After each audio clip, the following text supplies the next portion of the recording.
Okay, back to the recording. Part number 2, into it, to mix, to me, to me, to me, to me. Boom, pa, ping, pa, boom, boom, boom, bam. Boom, pa, ping, ping, ping, ping. Wanna be a champion? Try the champion. Be a champion. How to be a champion? Where the champion? Mark, pa, pa, pa, pa. Pa, pa, pa, pa, champion. What you say, champion? Boom, pa, pa, pa, pa. Boxing head, boxing head. Champion. You wanna be a champion. You wanna do champion. What the champion? Put the word champion into the champion. Champion, you be champion. Like a champion. Gary Neville gives Man a feel of approval to make David De Gea replacement transfer mirror online. David De Gea is nearing the final 12 months of his Manchester United contract, and Gary Neville has picked out a potential replacement in the form of Brentford goalkeeper David Raya ahead of the summer transfer window. Gary Neville has offered a candidate to replace David De Gea at Man Up. Image, the overlap. News. Politics. Celebs. TV. Money. Royals. Gary Neville reckons that Brentford's David Raya is capable of stepping up and replacing David De Gea at Manchester United. With both goalkeepers facing uncertain futures, De Gea, 32, is approaching the final year of his contract with the Red Devils, and despite his self-proclaimed confidence that a new deal will be agreed in the near future, there's no sign of confirmation. The four-time Player of the Year won his 8th trophy in 12 years with United on Sunday, registering his 181st clean sheet for the club in their comfortable 2-0 victory over Newcastle's Carabao Cup final. After breaking Peter Schmeichel's all-time record at Wembley, manager Erik ten Hag classily presented him with a commemorate shirt minus, but the Dutch tactician could soon be telling him to sit on the bench. The Red Devils have been linked with fellow Spanish shot-stopper Raya, who helped Brentford earn promotion to the top flight 2 years ago and has continued to fine ever since. The 27-year-old's form has seen him dislodge De Gea in the Spanish national team setup, a move which former United captain Neville would appear to welcome at Old Trafford amid reports that the Red Devils are considering a summer swoop. Referencing the fact that Raya, like his compatriot, is out of contract in June 2024, having already rejected two offers of improved terms from Brentford, Neville declared, "On's overlap, I think he could step up. I think Raya would interest United in the summer." The ex-Red Devils right-back also warned anyone succeeding De Gea between the Old Trafford posts that they chase what he believed to be the single most difficult position in English football. "I think Liverpool's no point one is second, and that's no disrespect to any other clubs," Neville added. "It's tough, and I've seen lads in that goal." His comments come from watching the budding Spain international excel in West London, showing superb distribution skills and a willingness to be involved in build-up play, two aspects which Ten Hag wants in his goalkeeper. Raya is also a solid shot stopper, having come through the ranks at Blackburn Rovers before leaving in 2019 for a fee reported to be worth around £3 million. David Raya has been excellent for Brentford since their promotion to the Premier League. Image, Julian Finney/Getty Images. Brentford could demand 10 times that amount in order to part ways with their undisputed no point one this summer. And club chiefs may well be tempted to cash in should he continue to turn down their offers. Nevertheless, Raya himself insists that he's open to remaining with the Bees beyond this term. "I turned down two contracts, one last year and one this January," Raya recently revealed to Athletic. "They weren't the offers we were looking for. I can only say that I want to focus on playing games and not think too much about my future. I have a contract here, so I'm willing to finish that, but you never know what's going to happen in the summer. Maybe the club wants to sell, maybe not. Maybe I want to stay. I want to focus on football and see what happens. The club will decide the price, and if the club wants to pay money, that will be it. I'm not worried about that. I'm not in charge of that. I have big ambitions. I want to play in Europe, and I want a side to win a title. I want a side to win a European title. I trust myself to be able to play in those types of games." David De Gea is currently set to be out of contract at Man United in June 2024. Image, Andrew Kearns Camerasport via Getty Images. Have your say. Would Raya be a good finding for Man United? Give us your verdict in the comments section. His ambitions align with those of Ten Hag and United as well as De Gea, now in his 12th season at Old Trafford. The former Atletico Madrid starlet desperately wants to help return the Red Devils back to the top of world football. Reportedly so keen that he is willing to take a sizable pay cut on his £375,000 a week wages, which currently make him the highest paid player in Ten Hag's squad. De Gea confirmed a month ago that talks between his representatives and United over a new deal were still ongoing, before adding, "Sure, it's going to end in a good way. I've been in very tough moments for this club. Now I'm enjoying it more. It's great. The team spirit is great, the atmosphere is great. Everyone is thinking in the same way, playing in the same way. A good manager, good players who bring experience to the team, people who want the ball, who play well with the ball. It's a mix of everything. Everyone fights until the end. It's great to watch the team playing and performing well. We're on a great run." Read more. Top Man Up Stories.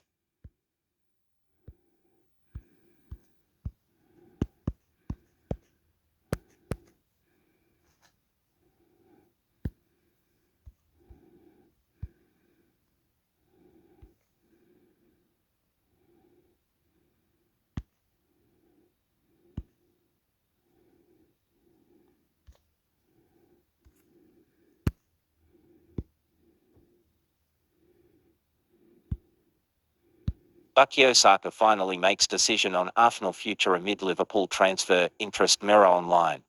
Liverpool were tipped to make a shock transfer swoop for Arsenal star Bukayo Saka, whose current contract with the Gunners is due to expire in the summer of 2024. Click for found. Video loading. Video unavailable. Video will play in Aston Villa v Arsenal in pictures. Aston Villa v Arsenal in pictures. News. Politics. Celebs. TV. Money. Royals. Bukayo Saka has ended Liverpool's hopes of finding him by agreeing a new contract with Arsenal. The 21-year-old star will put pen to paper on a long-term deal at the Emirates after reaching a breakthrough in talks with the club, it's been claimed. Saka's current contract is due to expire in June 2024 after Arsenal triggered a one-year extension clause. But the Gunners have always been seeking to tie down one of manager Mikel Arteta's most important players on fresh terms. According to Athletic, it may take some time for Teamland international winger to sit down and formally find his new deal, but an agreement in principle has been put in place. Saka has helped his boyhood club reach the top of Premier League table this season. But there were rumours last summer which suggested that Liverpool were lining up a surprise move. Bukayo Saka has reportedly agreed to sign a new contract with Arsenal. Image, Feynman Stackball flash offside via Getty Images. A series of reports outlined how Reds boss Jurgen Klopp allegedly hoped to find the Arsenal Academy graduate, who's established himself as one of the most feared wingers in European football after breaking into the Gunners' first team more than 4 years ago. Premier League title rivals Manchester City were also said to be interested in acquiring his services alongside Italian giants Juventus. Joining Liverpool always appeared to be an unlikely prospect, though, with Saka spending 15 years of his life at Arsenal and Arteta overseeing an impressive turnaround at the club over the past 2 seasons. As the Gunners enjoy looking down from the summit of the table, Klopp's side languish in 8th place. Most read. His decision to remain in North London serves as a huge boost for Arteta after the Emirates hierarchy also reached an agreement with Brazilian forward Gabriel Martinelli over a new long-term contract earlier this month. Saka and Martinelli have both been instrumental in Arsenal's resurgence, and they each scored goals during Saturday's crucial 4-2 win away to Aston Villa. Bukayo Saka had previously been tipped to join Liverpool, with Man City and Juventus also interested. Image, Stuart McSalone flash Arsenal SC via Getty Images. Have your say. Is Saka the best winger in the Premier League? Give us your pick in the comments section. As far back as August, Arteta made it clear that he was very confident the 21-year-old would find a new deal. We as a club, Bukayo and his family and agent are all aligned, the Spaniard added. Now it's about putting that on a piece of paper. I would like that to get done because I don't want players to be distracted in the season. But these things take time. Later that month, Saka indicated that an agreement was close. Yes, I share his confidence, he said after hearing Arteta's comments. I really feel at home here. I really feel the love from my teammates, my coaches and the fans as well. I really feel loved here. The Gunners continue on their quest to win the club's first title in 19 years, when they visit Leicester City on Saturday. Arteta and co. are currently 2 points clear of City with 1 game in hand. Read more. Top Arsenal stories. I was gonna say, does it have it on this, like, what time is, how do you do it? Champion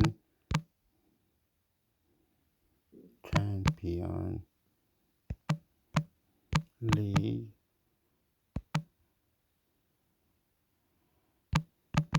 news or something. Football Daily. Today Focus. There's Football Podcast. Today Football. Ocon. What's this? This got like 2 days, is it?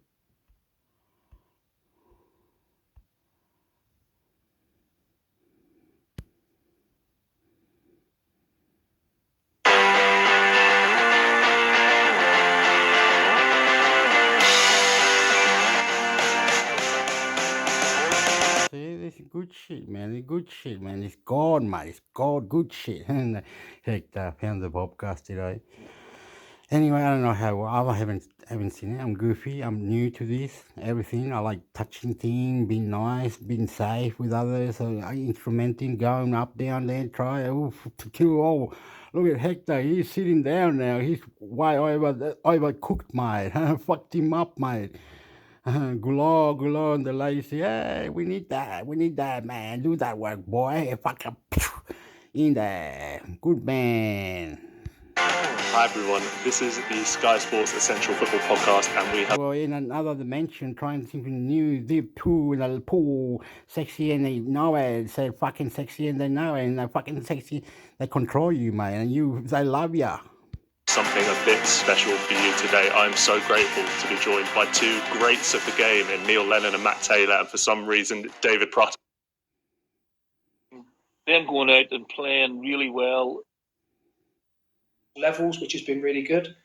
Fortunately, my youngest daughter will go to any football match anywhere in the country on a Saturday afternoon and watch it with me. So it's been an important time. Have you shown your kids the 40-yarders from your Portsmouth days and they're still not interested? They're still not interested. No, still not interested. The youngest one, yeah, she likes the fact they used to play football, but the older 2, no, neither of them are into football. So couldn't kick it that far. Speaking of ex-footballers who couldn't kick it 50 yards, it brings us nicely onto Pratt's on Monday night. Football pitches are just too big nowadays. I'm sure they used to be small. Maybe I was 2 stone lighter. I think that's possibly more to do with it. If you've not seen it, get yourself to the Sky Sports website and have a look. It is an absolutely incredible piece of footage. Neil, I was going to say, obviously, a bit... What you thought he was going to go on about, Manchester, the players, get the fuck out, mate. Fuck out, mate. Knock the fuck out. They love you, and they said, yeah, this one's got potential, mate. Fucking love it. Family connected, cooking food, being different. They love it, mate. Fucking good shit, mate. Love you too. I am intermix hector, YouTube. Ahead in your own managerial career, but when you do have a break from the game, is it just a case of a complete break, or do you still try and take advantage of the time to progress and advance and learn? Do you go and watch games, study other people, or is it just I need a mental rest now from football? No, take a break. You're never really far away from football. Cause I don't know about you, Matt, because you might go to the pub and watch the game with your mates, your fans, but you can't watch it as a fan. You're watching it as a manager. Totally. You're watching how the team's set up and what they're doing and their style of play, and all these guys are ranting and raving at the telly and enjoying it, and you're sitting there going, shut up, you don't know what you're talking about, but you don't want to say it to them, because you sound like a footballing snob. Do you want to really enjoy watching the World Cup, like out here, you could get the 4 games because we were a couple hours ahead. It was like perfect timing to watch all the games. And yeah, I mean, I watch a lot of football, obviously. Try not to get too sort of immersed in it, and just try and think what the different formations and why they're playing those formations against particular opposition. So like for me, when you're at Celtic and you're dominating games in Scotland, but then you have to go into the Champions League, you have to have a total sort of reboot of how you've been playing. And it was the same with Ammonia when we're playing well in the league, but you got to play Man United, so you got to change the formation because there's no way you could play that way against Manchester United. So you learn a lot from those sort of things. I learned a lot managed against Conte when he was at Juventus, and he brought back the 3-5-2. He just perfected it, and again, I quite like to use that formation quite a bit because I played it under O'Neill for 10 or 12 years, and it went out of fashion for a while, but Conte seemed to bring it back. So it's really interesting just watching all how different coaches either use a back 4 or back 3. Guardiola at the minute sort of hybrids from a back 3 to a back 4 at times as well. So all those sort of things interest me. I don't wax lyrical about him because I just think that that's what the coach is doing to get the maximum out of the squad of players that he has at his disposal. And then it's all about getting the wins, and the performances have to come after that. If you get the wins, then everything in the garden's rosy. That's the thing that fascinates me most, having had the advantage of playing football for a little bit and then seeing peers and people that I played with going into different kind of facets of what the job is. Because to work your way, if anyone's listening to this, and we all know a lot about football, whether you've played it or not nowadays, but if anyone is listening to this and wondering what the coaching journey is, it's long, it's expensive, and it absolutely is time consuming, as it should be, because it's vocational, it's proper qualifications in an industry that is so unbelievably cutthroat, that's got a finite amount of opportunities in it by virtue of the clubs that are in this country or abroad. And so the other side of it is now, and I do understand why I'm saying this from a media point of view, everyone's a manager. Everyone's looking at your 2 teams going, well, why has he done that? I'd have done this. And not only saying that to whoever sat here, they're picking up these things and typing it in and sending it out to the world and saying, well, I think Neil Lennon should have done that. That was rubbish what he did with that. I think Matty Taylor should have played such and such up front. I remember being at Scunthorpe with Alan Nill. Oops. Calm down. Look, it's not about knocking yourself out or getting the best of you and you running up and, this guy's got potential. This guy got potential. This guy good. This guy look like he fucking, who cares? I'm not like that. Anyway, but many teams that have control on their own destiny for the club and the coach and the other official for the club, and they're spending money for the club. So much money, they're not performing to the games, they're not winning the games. They pay so much in English Premier League, and so a lot of issues there where they can't win the games, like Manchester United or Tottenham. Something incredible might happen, and in the future is positive for family, kids, all go watch different. Here in Australia, it's called A-League. I'm a champion too. And it's called A-League, and it's got the women and the men. Very nice, very competitive. It's just the money side. They don't pay them very good money. I'm chilling. I'm red on the face. I'm goofy, very goofy. Can't remember names of players from my own country, Chile. But Chile in the latest, I see some play in the English Premier League. So my honor is like Asian qualifications, Australia, Socceroos. So, something like this, or anything that God pretend to is sporty or try to quit smoking cigarettes, be more training, more up level and mindfulness, and plenty of good, nice everything. Australia is competitive, and some play there too. The Socceroos and the Matildas are the ladies, and I might keep going now. Sorry, I am very goofy. I'm from Chile, soy Chileno, and I'm Chilean, and I love all good and controversial. Mix it up, or come listen, reply, intermix hector. it out to the world and saying, well, I think Neil Lennon should have done that. That was rubbish what he did with that. I think Matty Taylor should have played such and such up front. I remember being at Scunthorpe with Alan Nill as the boss and Glanford Park, where the geezer who's giving you dog's abuse, you can hear exactly what, you can even see where he's sat, and he's not bothered. I think you're this, I think you're that. Nearly, you should have done this. Next minute, I'm seeing Alan Nill as Chris Wilder's number 2, romping the way into the Premier League. These sliding doors moments of what a manager can be to a club and not being able to get away from the constant opinion. It's a constant opinion on what you two do as a job, isn't it? It's constant judgment. There's no getting away from it. It's fast food football. Like, you have to deliver every week. And, you go from being a hero to zero in the space of a game, and in terms of the result or the performance or, your tactical performance, if you want to call it that. I try not to dwell too much on that sort of stuff. Plus, I'm not on social media. My life's so much better for it. But, the modern day manager or the modern day coach is under so much analysis and scrutiny, but and you can't control that. So what you have to do is control think about what you can control, and then try and not worry about the noise that surrounds it all the time. But it's very, very difficult to do. Back in the day, it was the newspapers. Now it's like Twitter and Instagram and Facebook and every other punditries and all that type of stuff.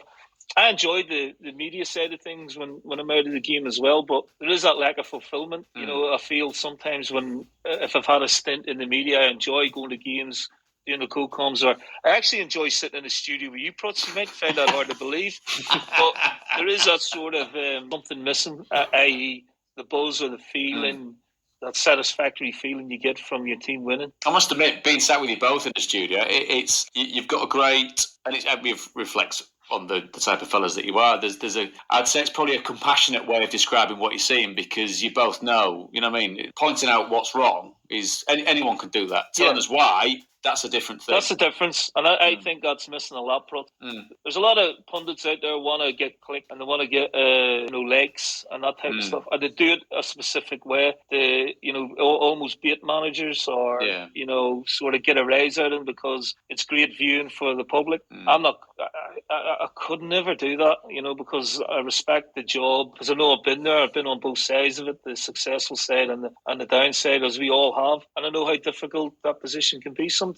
You're very good that way, I have to say, in terms of the way you present things and the questions that you ask. I can leave now. Lenny said I'm all right. That's literally all I've come on for, to make sure that's the case.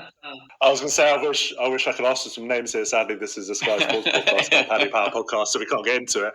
Matt, I was going to ask, do you think, talking about potentially going back into management, but does the impatience of it all, does it concern you a little bit? If you do, say, get an opportunity in a different part of the country, you have to go somewhere else and do this, or even in another country, and then you might get, we've seen, we cover Championship League 1, League 2, and you see managers, it can be 6 to 8 games, and then you're gone. Do you think that, and also do you think too much is blamed on managers now, in terms of, you can see a defender slip, you lose 1-0, and people are saying it's the manager's fault for how he set his defence up and that kind of thing.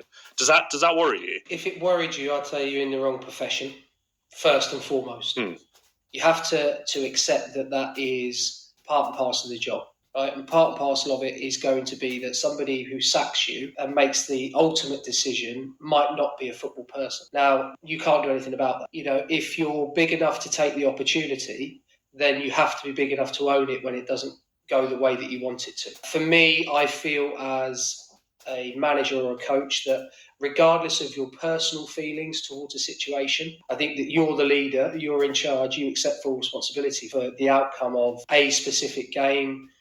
Regardless of what is said in the changing room, I think it's vitally important that externally, as a manager, you accept responsibility. We've all, I'm sure, played for managers where that hasn't been the case. And, there's been a few things publicly that have been said. Of course, it's a tough job. But at the same time, there's something that keeps bringing people back, because it's the opportunity or to maybe take a club that isn't doing well, and you think you're the man for the job and you think you're the guy that can turn it around. That's just the way football is. But I wouldn't say that my mentality in terms of coaching is any different from being a player. The opportunities that arose as a player came through hard work, doing the right things. So the worst that can happen when you take a job is that you're going to get sacked. Well, I've been through that now. That is the worst that can happen. There isn't anything else beyond that. Having been through that, having known how it felt, and also reflecting on things that maybe didn't go correctly in the way I wanted, well, that's only going to make me better. Lenny will be, I'm sure, exactly the same. He's far more experienced than I am. But I'm sure when that phone call came, like it did for me, it does hurt. Don't get me wrong, it did. It made you emotional because you've given the job everything. But at the same time, you were given the opportunity once. Now what I need to do is to work equally as hard or doubly as hard to get the next opportunity, because we don't know what that will be. That's the most important thing. You don't know when that next opportunity is going to come. You just need to be ready. Are you excited about that, Matt? I feel a pinch of excitement about the next challenge, that wherever it may be. I don't know if you're feeling that. And I'm 51, Matt, so I don't get excited very often by a lot of these. Stop laughing, man. You just that unknown, and you almost have to be positive thinking about it, Matt. Your next one could be your best one. Do you know what I mean? Your next sort of adventure or your next challenge could be the one that you've been waiting on, or the one you've worked your whole career for. Totally agree with you, Neil. And I think that there has to be a level of confidence that, okay, it didn't go the way I wanted it to last time. Right? Okay, why didn't it? And it's not as simple as, the players weren't good enough, or I wasn't given this, I wasn't given that. I don't think it's as simple as that in any way, shape or form. I do believe, and when I look back at it now, that, look, there were some situations within matches that you just were crazy, right? And it was tough. But when you look back and I think, right, okay, what happened at the football club? I thoroughly enjoyed huge amounts of it. And there's excitement in my belly, of course there is. There's also that underlying feeling of needing to prove to not other people, myself, more than anything, that I can do it, right? Because it didn't go the way I wanted. So I'm going to prove to myself. And that's where maybe previously it had gone, well, I need to prove to him, I need to prove to her. Whereas there's none of that with me. There's no bitterness. There's just now an internal drive that is going to make sure that the next opportunity that arises for me, I will be successful at it. It's quite simple. That's a great point. We all want, if you have your own professional pride, you just want and you do, otherwise you wouldn't have had the career that you've had. You just want to prove it to yourself more than anybody. And that's what drives me all the time as well. When you close the door at night and, you shut off the light, you push the missus to one side and you go, right, that was good today, or, you need to do better tomorrow. That's what drives you on, is your own sort of point to prove that you can do it. And of course you can do it. You've had the career. I always think it helps when you've had a playing career. All those experiences you can pass on to players. I've worked under Martin O'Neill and Gordon Strachan. They were really, really good at that. Yeah, I think you're right. I think also what it does is it buys you that respect that when you walk in the door, the players kind of, first thing they're going to do when they find out who the new manager is, they're going to go online on Wikipedia. Where's he played? Look at your 40 orders. Yeah, well, there you go, right? I never had that, Matt. Shooting practices from halfway. But yeah, that is the first thing you're going to do. So I think it buys you a bit of time initially that, okay, well, he's played at this level, he's done all right, he's had a decent career. And then it's a case of getting yourself across, so in the right way. But the biggest thing I found with the players is I tried to be as honest and as open as possible with them. While at times that wasn't easy, I just felt, having spoken to lots of managers and managers that I played for, the ones that I enjoyed more than anything is the ones that treated me like an adult and spoke to me and told me the truth, regardless of whether it was what I wanted to hear or not. And I'm sure you two will have played for managers that did that and also played for managers that didn't. And I just found, from a personal perspective, I wanted to be told the truth. If I wasn't playing, I wanted to be told why. What did I need to do to get into the team? So I was honest with everybody. Look, it took me a lot of time. Don't get me wrong, because players want to know answers to questions, and I'll give them openly and honestly. Lenny, was the in you getting into the Celtic top job permanently? Was there any crossover with former teammates that were still there, that were still playing? Good question. Let me think. Because that's the thing that always surprising, and it goes back to Matt's point there, and it only happened on, I'm trying to think from my point of view, on the odd occasion where one maybe became a coach, and obviously as former teammates, you're going, oh, well, he's changed. But then you think, well, yeah, well, he's got to change. You're not going to come in and be like high-fiving everyone. There is an element of that, but you've got to... Most of them left, Protzer got sold. you wipe the slate clean with them all. It was something that...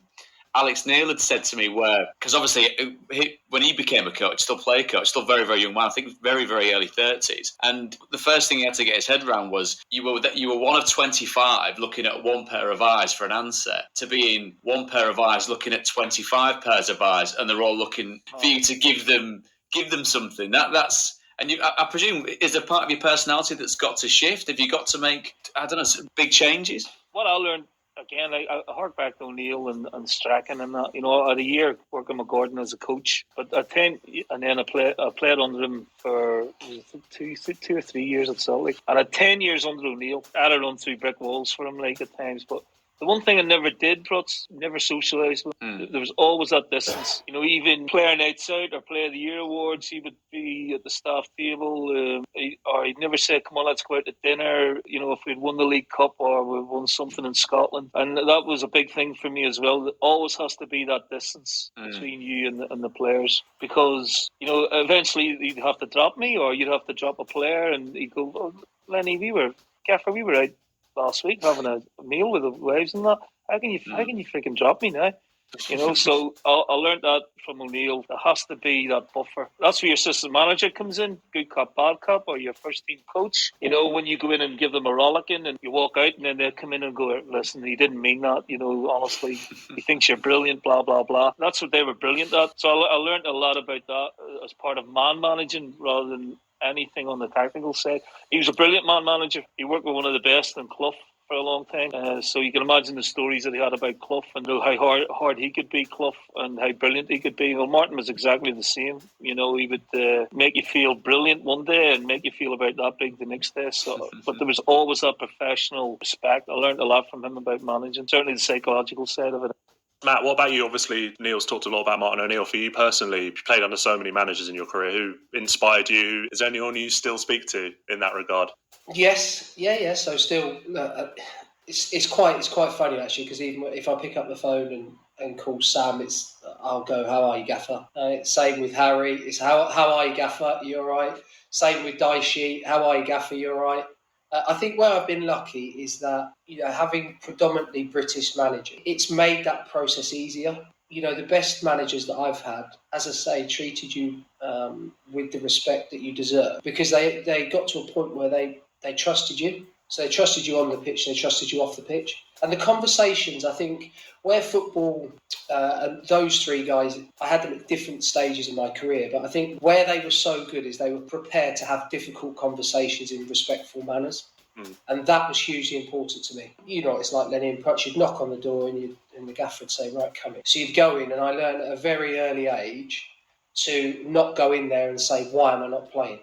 Because it tended to happen that the door got slammed and I got kicked out, right? So I learned that the best thing to go in and say to the gaffer at the time was, "Gaffer, what can I do to get into your team?" And then it instantly gave me an opening line where the manager at the time would talk back to me. Now those conversations were open and frank. I used to love we had some wonderful times with those managers, purely and simply because what they did was they accumulated a team that was full of a mixture of players and personalities, but they were all good people. That was where those three were exceptional, and you'll see it now, I'm sure, with Sean. At Everton, I'll be honest, I don't think that Everton will go down. And the reason I don't think that is because I've worked with Sean. And the discipline that he will instill in those players, they won't have had it before. Right? And he'll go in there, and while some people might think that they don't agree with it, some of the players, well, what will happen is if you don't agree with it, you won't play. It's quite simple. And that's where I think the strength is. And they're the type of people that I kind of resonated with now that I look back. Because at the time, Lenny, you don't think anything about what the manager's saying to you, and maybe I'll take that in the future. I think it's when you come to the end of your career, and he did that, and I really like that. So for me,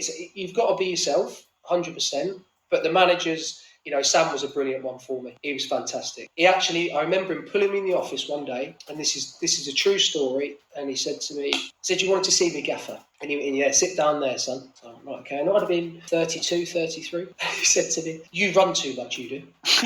and I said to him, but Gaffer, that's, obviously what I do. He went, "No, you run too much." He went, "And I've got to be honest with you, you can't run that fast anymore." And I was like, "Right, okay." I was like, "Okay, where's this going?" And he said, "I've been having a think. I'm going to move you inside. You're going to play on the left-hand side of a midfield three, because You can get up and down the pitch all day long, but your pace, because of your age, is going. And I said to him, Gaffer, I never had any pace. He went, yeah, but it used to be quicker than this. And it was just the way that he humanised the situation and hadn't said to me, you're getting dropped. He was just like, well, we've got better options now, players that are better than you. I maybe can utilise you in a different area. For me, it was just, I remember it sticks out like a sore thumb. I went into his office and he sat there with his feet on the table.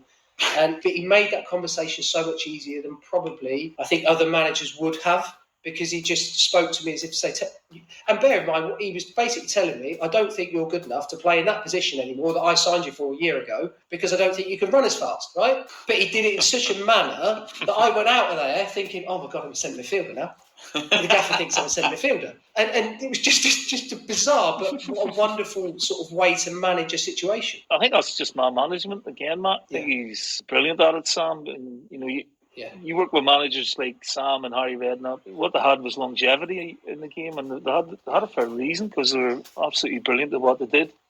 I'm fascinated with Sean as well. I think Sean's a brilliant manager. I just love the way he comes across. But the style of play, I think it's different. I like it. I think it's honest. What he did at Burnley was remarkable. And it's no surprise to see Everton galvanised all of a sudden, because I think that's the strength of personality that he has. And he's tactically smart. He's no dummy. Like, he comes across as this big gruff guy, but I think to manage as long as he has at that level, takes a hell of a lot of intelligence as Lenny, well. do you know what he was really clear on, and he's really clear on, is that every single player in that squad will understand what is expected of them, and will need to go and deliver that. I remember a conversation with Sean. I just sat down with him. I wasn't playing as much as I wanted to in my second season. I'd had a bad injury in the first season. And I remember going in there really frustrated, right? Gaffer, what can I do to get into your team? And it was an honest conversation between the two of us. And I remember going home, thinking about what he'd said. And because of the way that he'd said it so honestly, I've knocked on his door and I said, Gaffer, what do you need from me for this squad and for this team? What is it you need from me to get us where we need to go? Right? Because he made it felt like it wasn't about me. So I was an older, experienced pro. And what do you need, Gaffer, that I can do to help you? And he laid it out so simply. This is what I need, Tails, from you on the pitch. This is what I need from you off the pitch. There's young players that need this. There's some players that don't have your experience that need this. And I think that strengthened my relationship with him. I mean, I've spoken to him on countless occasions. He's been brilliant with me. He's always given me time, and he's been fantastic in terms of advice. And I think that's what probably makes him so likeable for somebody that's played for him. All the lads love him, right? They absolutely love him. And I guarantee you there'll be some of them that we go, I'm not doing that run. And then because the group does it and everybody buys into it, it just makes you so much stronger. It'll be interesting to see the Everton players doing the wheel anyway, and what's on the wheel when he starts spinning and bringing the fines in. That's, to be fair, Matt, you mentioned that, and that's the thing as well that I hear from former colleagues and teammates and stuff with regards to what or how those conversations arise now. And I hate to use the term the modern day player, because it just sounds like a pro that played in a certain era that doesn't play anymore. But the big thing that I hear from managers, again, that are in and out of jobs is those conversations. I mean, you mentioned Martin O'Neill, you mentioned Harry Redknapp. That and by no means this is me boxing off certain managers as dinosaurs or anything like that at all. We mentioned Neil Warnock going back in at 74 at Huddersfield Town. There is, the general perception is from teammates and ex-teammates of mine is that dialogue between player and manager now is different. It's changed. It's had to change. It's evolved. Would that be in practice, as you two have been? Is that the reality of it? I think some of it for me, Prots, now is you get a phone call from the agent, as opposed to the player, right? And just think, you're sat in the office. The player's sat in the canteen and your phone goes and it's the agent, right? And the agent's asking why his player's not playing. So my answer to that was always very simple, right? Tell your player he needs to come and see me. If he's got questions he wants answered, then I'll answer them, but I'll talk to him about it and not to you. Very simple. I do think now, though, that because of the introduction of, we talk about smartphones, because everybody now does everything online, I think that younger players have different communication skills to those that, the four of us on here would have, and to have conversations now, conversations are done on Snapchat, they're done on WhatsApp, they're done on iMessage, they're done on all these apps, right? Whereas we were always brought up that you'd have that if you wanted to know something. So if Lenny was the gaffer and I wanted to know something, I'd knock on Lenny's door. As difficult as that would be and as nerve-wracking, because I know he's the gaffer, I'd knock on the door and I'd have a conversation with him. I think that society now maybe is the younger players that are coming through, that's not normal to them. Therefore, it becomes more difficult, and they probably phone their agent, or their agent phones them and says, "I can't believe you're not playing." He goes, "Yeah, I know. Can't believe I'm not in the team." And then the agent phones you and asks you why the player's not in the team, as opposed to having that conversation with the player. That is very true. I'll give you an example, Prutz. We played Real Sociedad in Spain, right? Played really well, lost 2-1. They scored late on in it. They're a good side this season. You know, they're third in La Liga, having a great time. So after the game, straight away, sometimes you do what's called a flash interview, where they pull you in straight away, UEFA or Eurosport or whatever. Did the interview. By the time I got back into the dressing room, I kid you not, this is like 3-4 minutes after the game, every one of those players are on the phone. On the phone. Every one. I said, lads, you're kidding me, I'll put the phone away. We'll have to just digest this game for... Talk about what's literally just happened in your profession. Yeah. Like conceding in the 87th minute, when it was 1-1. They're literally on, every one of them was on the phone. I'm like, they are a real bugbear in this day and age. And Matty's right. It might be the agent, or you might get a text message off a player. And these are the things that you have to deal with. The art of conversation is definitely dying, which is strange because communication is so important in a football team. And certainly on a football pitch, as you know. So that is something that, you don't have to rebel against it. You have to, somewhere along the way, find a balance of, yes, that's the way they are now, but there is still a conversation to be had face to face, or there is a conversation to be had among the group, and you have to try and strike that balance. Because if I brought a young lad in at Celtic or a young lad in at Ammonia to have a chat, how are you doing? Okay. How's your family? All right. How do you think you played yesterday? Fine. If you put a phone in front of them, they'll write down War and Peace on a text message and give it to you. That's just the way they are. And it's difficult for us of a certain generation to understand that, but you have to accept that some of it is the way that they've evolved.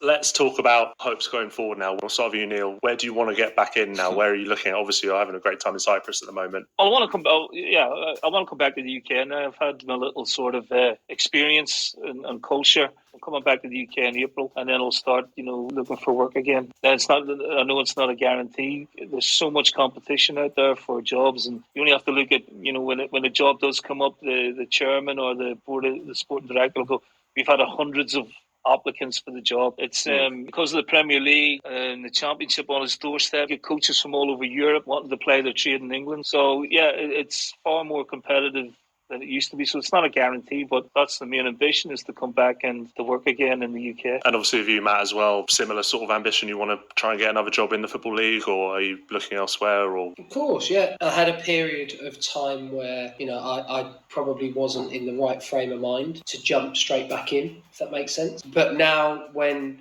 you go and sit, so currently doing the LMA diploma, and the guys that you go and sit with there and the coaches, and it's football people, and you sit down and you have football conversations, and that's what we want to do. That's why I enjoy doing things like this, because we're talking about football, talking about something that I'm really passionate about, and I know you guys are as well. But in terms of, I want to go back to work, 100%. Now, what does that look like? I don't quite know at the moment. As Lenny quite rightly says, one thing you have to understand, if you do choose this career path in terms of coaching or management, is that actually you're going to be up against probably a lot of guys that you know for a specific role. That can at times be difficult. You can go and watch a game and you'll see lots of people that you know, and you'll have these type of conversations with them. What do you want to do in the future? And lots of people are coy about what they want to do and don't want to give anything away. I'm, quite open, and look, I want to go back to work. But as I say, it's making sure that the opportunity is right for me. Now, that can look very different. We've all got ambitions. Look, I think if you don't have ambitions to be the best coach or best manager that you can be, then there's probably no point in trying to get back into the game. But from my perspective, of course, I want to try and be the best that I can be and prove a point to myself. Nobody else. I'm not particularly worried about other people's opinions, right? It's making sure now that I prove the point to myself, and looking forward, it's another chapter, I suppose, within my life.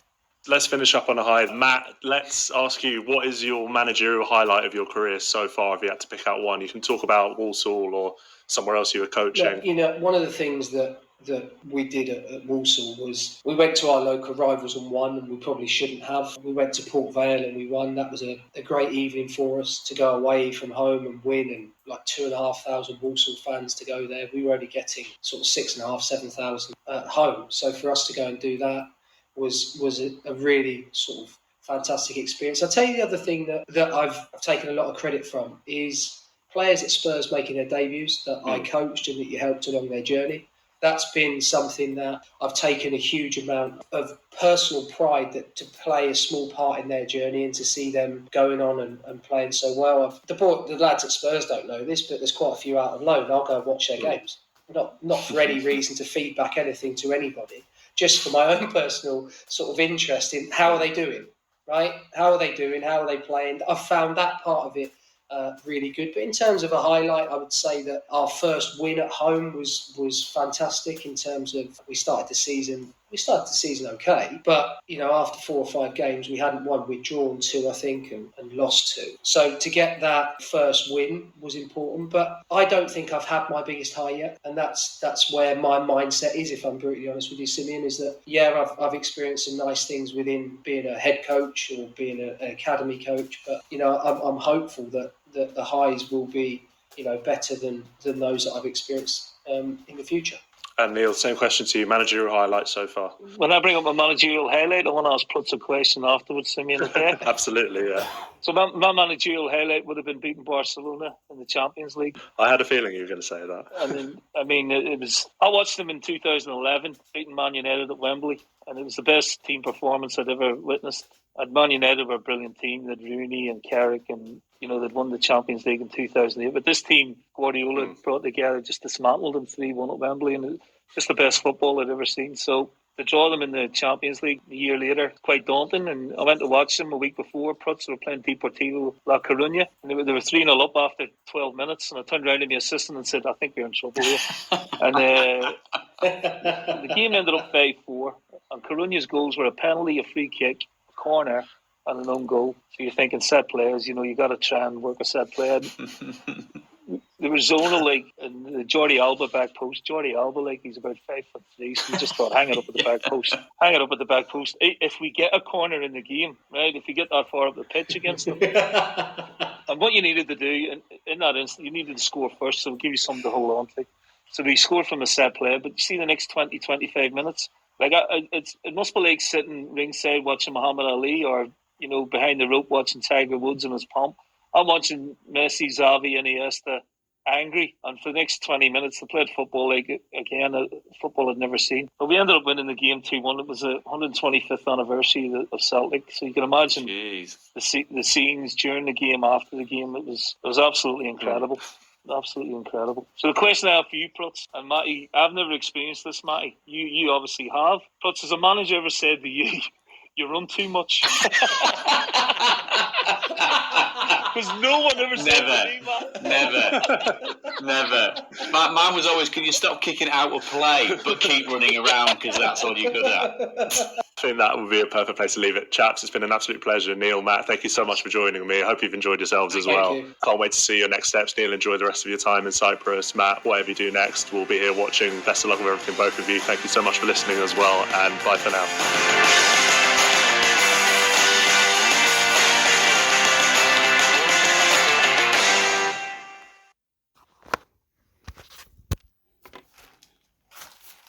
Go, go, go, go, go, go, go, go, whoa, go. Go, go, go. That's how they talk like that. Because it was like mumbo jumbo lambo. Esto en Chile es a la puerta, a la mesa redonda. What's it called? El plato.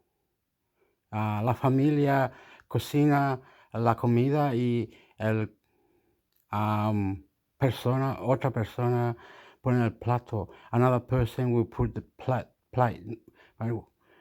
The family, the kids, someone, they will put the plates. And we'll have to put the food on top of the plate. Well, I don't know what I'm saying. Anyway, along they're just saying things like beat here, beat there, about one club or one player is all what it counts. I understand that, and the talking could go for hours and into street performance, to radio, to TV, to cars, to horn, to technology, to other whatever, and so we have it like this here in Australia. We try different the government or the sport of rugby or the sport or Olympics, if was paid very well, if it was introduced nicely or put in or whatever or more like that, and we'll see now later. Oh, still got tiempo, si tiene tiempo, we have time. Okay, dice, pone arriba, time, aquí.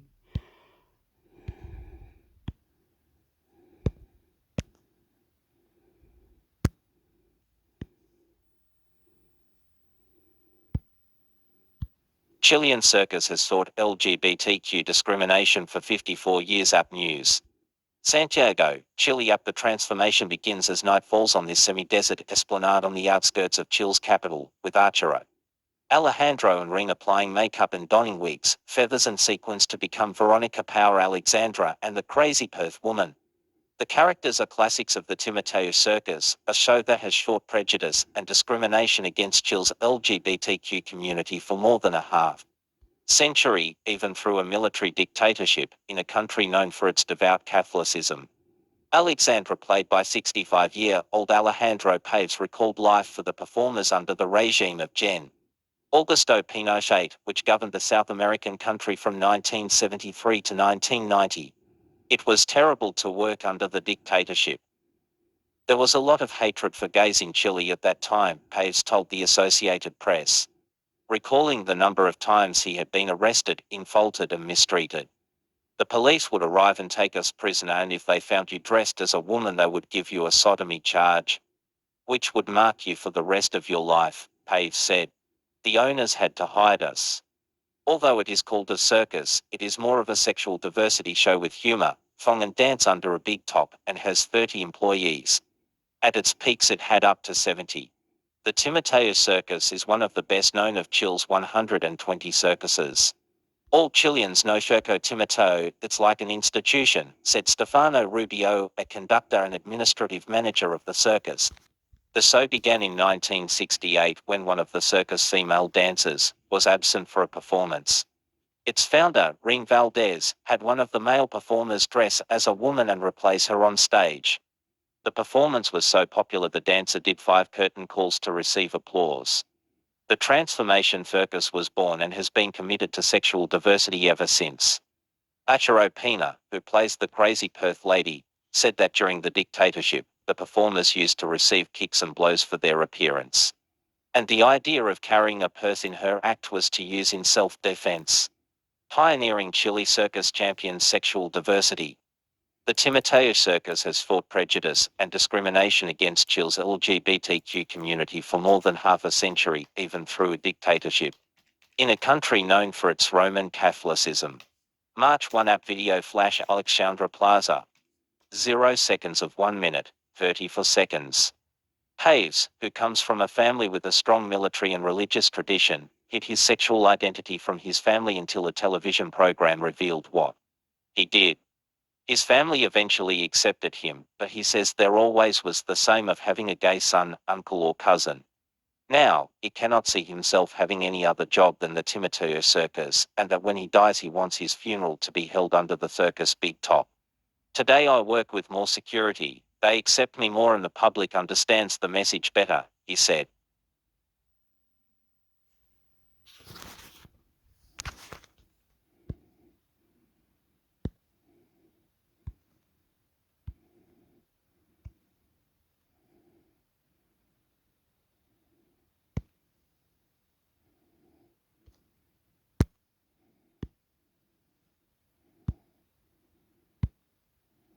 Seamen's South American tour with 3 losses in 4 matches. App News.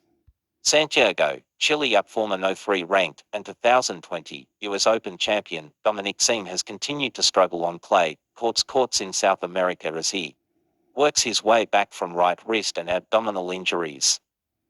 This sounds like tennis. 29-year-old Austrian lost to Christian Garin on Tuesday in the first round of the Chile Open, his third consecutive tournament on clay. Garin won 6-2, 7-6-2 to advance to the round of 16 and will next play Sebastian Baez. Siem has slipped down the ranking. That's the new one. Then they didn't do it, did they?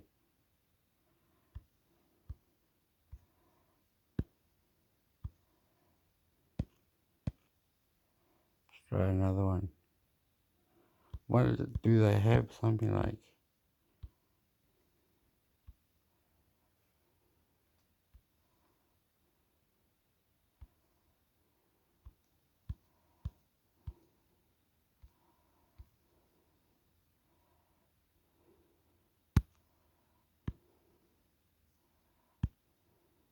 Chile wildfires spread amid heat wave as death toll rises. App News. Santiago, Chile. Chile extended an emergency declaration to yet another region on Saturday as firefighters struggled to control dozens of raging wildfires that have claimed at least 20 to live amid a scorching heat wave that has broken records. The government declared a state of catastrophe in the La Araucanía region, which is south of Nubble and Biobío, to central southern regions where the emergency declaration had already been issued. Oh, the Chileans are shitting them pants. Idiot dog can't find no. The Chileans government or something, they are recruiting or they have different parties, another different party, three different parties, and another one has three different parties. They all have different politician parties. They're incredible. So many. It's like 150, no, maybe 42,000 or something, or 11,000 politicians all inside the parliament, different parties, creating name of parties. I wouldn't know the name, sexy, and you know it, man. You're crazy. The Chileans are having different parties. I'm in Australia. I live in Australia. If you're Chilean around the world, say hello. Say hello. Good on you, mate. And very well, muy well. Well, yes, but we have to understand how this they're talking about dictators, they're talking about money, so it helps me, helps others to talk about war, guns, knife, politics, walking, trees, the atmosphere near the mountains, earthquakes, disasters, people there, people over here, what they were saying. This part was mentioned. Some Chilean person was saying in this bridge, in the bridge here, on YouTube, people died, the bridge came up, the truck and the thing all on top, and then came the one tree or something on the wood, knocked them all out and killed the humans, and then there's this one incredible massacre bridge that killed a lot of people. Crazy stories that some people have on YouTube. I've seen things. I'm goofy, but I'm doofy, muy bueno. They're trying to tell us about immigration, and we do see in the YouTube or Facebook or other social media, and people talk about immigration, the other discrimination that Joe Biden, his son or something, I don't know how it works, but are they naughty, destroying the, I don't know, you know what I mean, like homosexual, homeless, Australian, decriminalized racists and all that. Yes, it happened, not very much as it is in America with their guns and the drugs. He's more nicer a little bit, but still a little bit nasty. Well, you can go around it, forgive it, and God blessing miracles, man. Issued. The measure allows for greater cooperation with the military. At least 22 people have died in connection to the fires and 555 been injured, including 16 in serious condition. According to Interior Minister Carolina Toa, the death toll is likely to rise as Toa said there are unconfirmed reports of at least 10 people missing. 16 of the death took place in Biobío, 5 in La Araucanía and 1 in Nubble. Oh yeah, and another thing, I could understand un Mexican person that lives in United States con un Latino or Chileno or living in Australia. I could understand that. You understand that?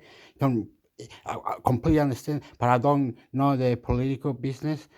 I'm simple, easygoing. I could say I pay my rent. I do what I do to protect it in lifestyle. And you say, oh, burden, yeah, okay, all right, good on you. So you, at the end of the day, what I did is struggle, did my business, like go to activities or play the guitar or the drum or look for some dusting or cleaning or cleaning windows or making a business with cleaning windows or making a business cleaning windows, whatever. In God's name, and I'm here now. You see, he was, oh, right, right. So we don't have to fight, but if you want to fight, we can fight. No, you're lazy. You molesting the government. You're supported by the government. Molest.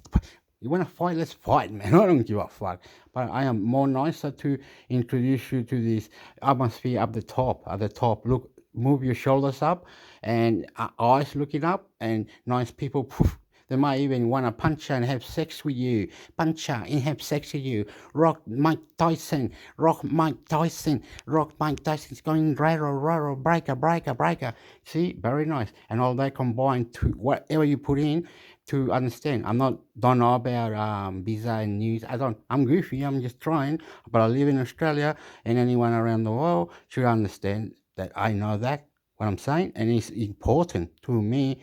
My identification, my passport, things that I got in the cupboard, and I don't have a girlfriend, and my mother and my other people, that Vietnamese people or gangs de la muerte. I don't know, man. I'll leave it. I love you. Novel. The death included a Bolivian pilot who died when a helicopter that was helping combat the flames crashed in La Araucanía. A Chilean mechanic also died in the crash. Over the past week, fires have burned through an area equivalent to what is usually burned in an entire year, Toa said in a news conference. The fires come at a time of record high temperatures. And another thing, it's just me. I'm just not responsible or whatever. We can do whatever you want to go fucking up to into the breaker, and you want to swim, surf, kill, yeah, do it. Come on, let's go do it. And then yeah. That's how I live in Australia, amigo. You know, I don't have the political or anything like or protest, nothing. I just and go to outside my house. Chileno, soy chileno, sí, I, whatever, and I smoke cigarettes, yes, everywhere I go, I have time to sit down for 2 minutes every time, 3, 4, they have a city, and then they sandwiches, people to see, a bus drive, and then they take you back, and then go clean the streets, or look at the op shops, mad, I mad. Temperatures. The thermometer has reached points that we have never known until now, Toa said. As of Did I say it right? I am mad. You will hate me. You will probably hate me already. All he has to do is go fucking idiot. He's an idiot. I said, well, that's what they did here. They said, oh, we go over there. There's a ticket. You can get a ticket. Or have you got anything in your pocket, like money or anything? Well, see, have a look. Those $4, $5, you have to go ticket. Bucket ticket. They give you a big plate with dessert and a coffee. Ticket, and take some bread home. Ticket. Fucking hell. Fucking hell, man. What planet are the people at? They're saying they're homeless. It's put Joe there, mate. They just fucking clip the bigger, mate. Fucking this, make it nicer. Get the fucking better, mate. You know, if they said to me, this bigger, pack a ticket, that's what I was listening to. Very good people. These people have patches, mate. They talk to you. They say, like, police or army cadet or whoever, the very special personated. They say, I got, mate, Hector, that's my name. I said, what am I crashing in? I said, they're going to arrest me. What is it? Oh, all right. All right. Okay. Well, it's me that didn't listen. I wasn't following rules, right? I just wanted to smoke cigarettes, get some alcohol, and drink, right? Yeah, right. When somebody punches at you in the head, right, you got nothing to live on, fucking dickhead. That's what's gonna happen. You gotta go to the right communities center, the thing where they do creative writing. They come and pick you up on the bus and they take you up on control remote cars. Almost thing they do very well on the ocean. People, families, kids, and all that pushing prams and walking dogs, but they go far out. They're fast. I mean, more better, mate. Fucking, they in robotic. They in second seat too. Fucking, they got mad. Fucking mad. That lady with the pram with the, and she's, I saw her. She's beautiful. She's beautiful. She knows money. Like the money. I don't know how. I'm goofy. I know my way. I don't know. You can talk about, oh, you live like this, you live like that, you got that, you get that, pum, pum, pum. I am like this, and I live like this, and my style, my God, I'm red on the face. Saturday morning, there were 251 wildfires raging throughout Chile, 151 of which were under control, according to Chile Senapred Disaster Agency. 76 new fires appeared yesterday, Toha said Saturday. The minister also suggested the fires should serve as yet another wake-up call about the effects of climate change. The evolution of climate change shows us again and again that this has a centrality and a capacity to cause an impact that we have to internalize much more. Toha said, Chile is one of the countries with the highest vulnerability to climate change, and this isn't theory, but rather practical experience. Chile is requesting international cooperation to assist the firefighting efforts. We're requesting support from several countries to address the emergency, President Gabriel Boric wrote on social media. Yeah, but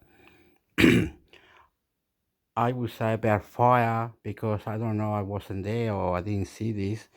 It's the same as a catastrophe or anywhere, one or two, and they don't claim to help the international or very tough, good people. You can come here, sit down, okay? Listen, listen, and we'll have some munchies or something, some good shit, salsa and bread and toasted bread and Italian bread with olive oil, and we can sit, have good food, and eat nicely with tacos and minced meat and chicken. We have mad. We sit down, have a yarn and whatever fucking fuck, mate. It's all good. It's all good. I don't know, because in Chile, international, I don't know. I say International Computer Network. I say many things, but I'm not there. So I think the government needs to pull up the socks and combining different people to go out to check it out, to stop it, and to put news and photos that this is happening. This is not good. Control the country, look after it, economically cultivating, killing the fires.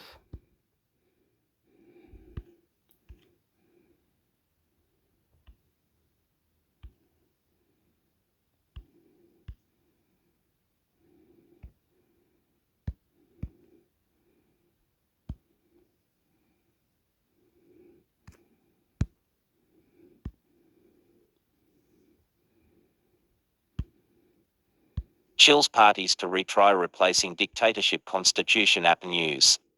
Santiago, Chile. Chile's political parties from the left to the right have agreed to try again to replace the constitution imposed by Gen. Augusto Pinochet's military dictatorship, for decades ago. The accord was announced in the former Congress building, the same place where Chile's entire political firmament except for the Communist Party, which wouldn't join them, agreed in 2019 to begin the constitutional process, that wound up being rejected on September 4th by 62% of the voters. That rejection was a stinging setback to President Gabriel Boric. Okay, I'm Chilean, so I got many questions, but this one that I'm gonna say, how if Chile was conquered? Look, I know. I am not full Chilean. I've lost a lot of my interest, and my Spanish is not that good. Okay, I'm going to ask why Chile is under the Catholic Bible religion. How is that supposed to discipline or diploma or cultivate or religion Catholic? Is there now many other religion? Is there now many cultures from Europe? Or how is the criminal scene with the police? Is Chile greater, better, good? Can you go there for holiday and enjoy Chile? Or is Chile fantastic and we hug Chile? I love Chile. Where is Chile? These are the questions I want to ask to the president of Chile. Is tourism cultivating the money one day be ours to tell them you only buy this much of these things that you're asking for, and we'll help and we buy from you things we ask from you. So we negotiate different economics, pollutions, earthquakes, America, criminals, wars, guns, dictator, Chile. Explain it to me. Who had argued that the document would usher in a new progressive era. Chile's current constitution is a market-friendly document that savors the private sector over the state in aspects like education, pensions and healthcare, and makes no reference to indigenous people who represent nearly 13% of the population. Most Chileans favor changing the constitution, but across the country of 19 million, polling showed wariness with the process, which resulted in an unwieldy 388-article charter that would have introduced rights to free education, healthcare and housing and established autonomous indigenous territories, among other things. This time, the 14 parties agreed to convene a new commission with 24 experts appointed by Congress who will lay the framework for 50 people elected democratically in April 2023 to draft the new charter. Okay, going off the board like Venezuela or something, or 666, the devil, or Illuminati, or special elite churches, or different science churches, or different churches, or something like that fucks Earth up. Charter. They'll be joined on the... Because to fuck Earth up, you know what I mean? Fuck this Earth. The commission by representatives of Chile's indigenous population, whose numbers will be determined in the same popular vote. The final debate Monday night revolved around the number of commissioners and how to... Oh, but I'm Chilean. I can't be racist, be criminalist, fuckweed, dictator, fucking... I'm not like that. So what are you talking about, fuckweed? choose them. The ruling party wanted everyone involved to be elected, while the right-wing opposition wanted a mix of appointees and elected members. Both conceded to reach a deal. The accord also... Okay, if Holland has gay people and drug addicts, couldn't Spain or other countries lower down the rules of China, G5, or technology advance, or spaceships? Spain is a different country with different things. The political issues there could be greater than the German for food or alcohol or petrol or way of living and stuff like that. Also calls for a new charter to be based on a dozen constitutional principles previously determined by the... Because if there was homeless and they could see the homeless, where they're homeless, all homeless, they'll fuck you up, mate. Come on, fix it. Political parties, including that Chile has a unitary but decentralized government with separate and independent executive, judicial and legislative branches. Other principles include that Chile's 11... Are you also going to have good manners, understanding, maybe mix it a bit, or try him, them, Brazilian, La Familia, the Negro, Africano. See, I understand. Yep, I'm not going to cry now. Indigenous peoples be recognized as part of the Chilean nation and that fundamental freedoms and rights be recognized, among them, the right to life and property, and that Chile's military forces must always be subordinate to the civil government. The parties also agreed that a neutral arbiter will advocate for respect for these fundamental principles, made up of 14 judges, one for each party, designated by Congress. Monday night's accord now must be approved by a vote of 4/7 of the Congress, 29 senators and 89 deputies.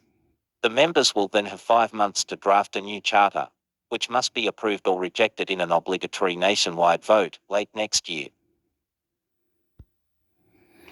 Late next year. Okay. So I'm gonna do one more. I'm getting tired or something. I know I can't do this all the time. That'll be naughty. I'm not like that. I'm not fully on the internet. I'm just certain times only when I like. I'm the boss. What I like. When I'm the boss of my own self. I'm the boss of everything. I'm the boss of this phone. When I like, please. When I like, please. When I like, please. I don't give a fuck. I don't give a fuck. I don't give a fuck. You can come, like I said, sit down and whilst from United States, I understand now why the Mexican live in. You understand if it was for discrimination or if it was for money or they want to say a story or they just wanted to move and experience something different. I understand, but it's plenty of arguing in between, and I don't like the arguing in between because the lady was gonna marry and she had no passport and it was a runaway. What do you call those ones? And they had to be with the in the inhabit, and it's nasty, silly. They're running away from. You know what I mean? It's stupid. Anyway.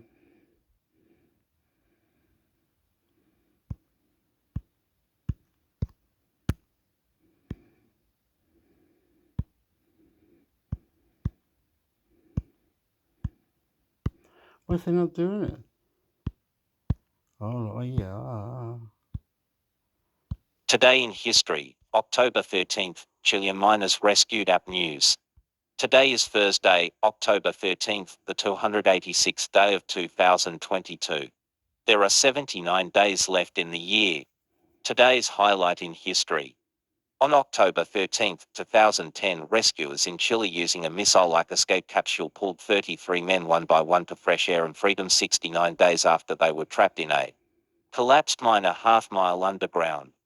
On this date, in 1775, the United States Navy had its origins as the Continental Congress ordered the construction of a naval fleet. In 1792, the cornerstone of the Executive Mansion, later known as the White House, was laid by President George Washington during a ceremony in the District of Columbia. In 1932, President Herbert Hoover and Chief Justice Charles Evans Hughes laid the cornerstone for the U.S. Supreme Court building in Washington. In 1943, Italy declared war on Germany, its one-time Axis partner. In 1960, the Pittsburgh Pirates won the World Series, defeating the New York Yankees in Game 7, 10-9, with a home run hit by Bill Mazeroski. In 1972, a Uruguayan chartered flight carrying 45 people crashed in the Andes. Survivors resorted to feeding off the remains of some of the dead in order to stay alive until they were rescued more than 2 months later. In 1974, longtime television host Ed Sullivan died in New York City at age 73. In 1999, in Boulder, Colorado, I was gonna say something like the same what they're saying, like because I live in Australia, I'm not very good here, but I see a few gold tail or what's the word? Gold digger. Yes, some nice one. They wear what they got around the neck, they, like a bandana, like they're from anyway, they knew how to tie knots, knife, what do you call that? The kids go there. Anyway, all good. They knew how this, but now if someone lights the fire, the forest on fire, places are under floods, struggling on economics, the food and everything. It's all pretty fair share. Houses, people can't live there and buy their own house. They cost too much, or places where they want to is too expensive. And part like this, like that, many countries, cultures, everyone together living here. The government is still working hard for this bushfire and electricity and floods and houses. The people now are homeless or living with their own family or struggling. How is that? They're liars, pants on fire, this government. What am I talking about? So Australian people to know now, I am saying this, that I love Australia. I struggle too. I live too, and I am part of it, right? So don't discriminate me. I'm doing what I can and do what I can and got to do with listen and reply. I fight too, all right? John Bennett Ramsey grand jury was dismissed after 13 months of work with prosecutors saying there wasn't enough evidence to charge anyone in the 6-year-old beauty queen's flaying. I cry. I said too, mate. I cry. I'm sad too. Yes, that's right. I fight like everything. Towns to town, and I walked and nothing, no bread, water, nothing. Flaying. In 2003, the UN Security Council approved a resolution expanding the NATO-led peacekeeping force in Afghanistan. In 2007, Secretary of State Condoleezza Rice. Oh yeah, that lost nest, or what do you call it when you feel, and you gotta go up to the side and this little hill, and you gotta go up there and rest for an hour or two, where you put your head behind the pillow of your bag and all that. I don't know. It's hard. I can tell, but I've been through it. But it's hard. I just don't want to talk about it. It's stupid, eh? I was playing basketball once, and felt very ill that I was doing puffing and was smoking and silly and not me. I go different places, live there, here, there, couch. Bounce, different place to play. I don't know, man. Crazy, fucking, one fantastic, ain't bombastic. 1, 2, 3, 4, fantastic, ballistic. Los Angeles, New York. Rice, after meeting with human Hector, intermix, hector. Human rights activists in Moscow told reporters the Russian government under Vladimir Putin had amassed so much central authority that the power grab could undermine its commitment to democracy. In 2011, Raj Rajaratnam Rajaratnam, the hedge fund billionaire at the center of one of the biggest insider trading cases in U.S. history, was sentenced by a federal judge in New York to 11 years behind bars. In 2016, Bob Dylan was named winner of the Nobel Prize in Literature. 10 years ago, Republicans Mitt Romney and Paul Ryan rallied college students in all corners of all-important Ohio and hammered at President Barack Obama for going easy on China over unfair trade practices. Obama took precious time off the campaign trail to practice for the next debate against his GOP rival. Actor and TV host Gary Collins, 74, died in Biloxi, Mississippi.